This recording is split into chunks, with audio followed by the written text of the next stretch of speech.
Hey guys, PepperAmmy here. This week we are making potato hash, and more specifically a sweet potato hash.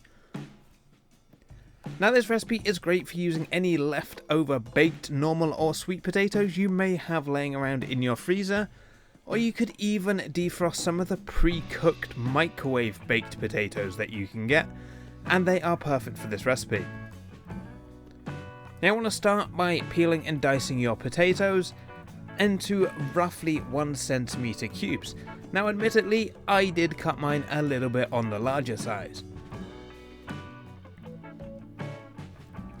Now as I'm not using pre-cooked potatoes, I will need to part cook them first. Now you can either do this in the microwave or boil them for 5 minutes.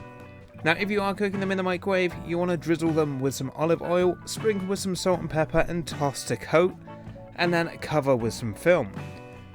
Now personally, I'm trying to cut down on the amount of single-use plastics I can use in the kitchen, so a plate works just as well.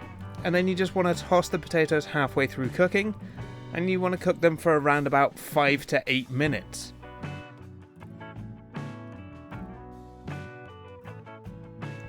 Now you may be wondering why you need to use part-cooked potatoes. It's mostly just to ensure they are cooked all the way through, as in the pan we are mostly crisping them up rather than cooking them through.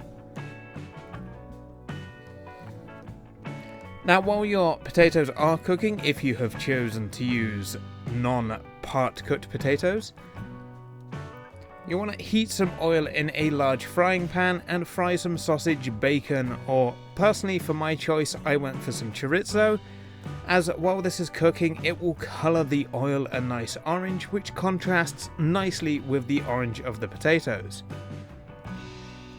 And then once your meat is cooked, or as rendered as you like it to be, remove from the pan and add in some diced onion.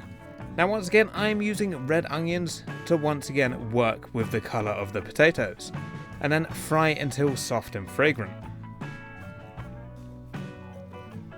Now by now your potatoes should be softened slightly, but still remain fairly firm. Then add them to the pan with your onions. Now as a tip, you want to use a larger pan than you think you will need, as my pan became quickly overcrowded. Then you just want to fry them without stirring for around 2 minutes. This is to brown them on the sides. Then scrape the bottom of the pan, turn the potatoes and repeat until you are happy with the browning. Then you want to make 4 holes in the potatoes and then crack an egg in each hole.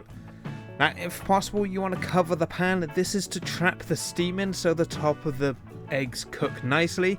And you just want it so the whites have set and the yolk is still nice and runny. Once cooked, portion and serve. Optionally sprinkle with some herbs, some nice dice greened onions, and there you have it, a nice easy scalable breakfast, lunch or dinner. Now this can easily be scaled down to just do a 1 portion serving for a nice breakfast.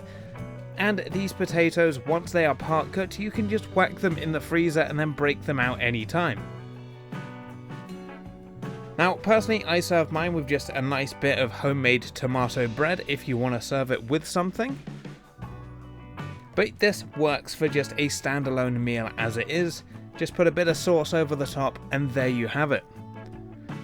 Now as always, I hope you guys have enjoyed. I know this is actually a really short video. I was kind of hoping this video would last a little bit longer, but this is a nice quick and easy meal to do. But as always, if you have enjoyed, let me know down below with a like and a comment.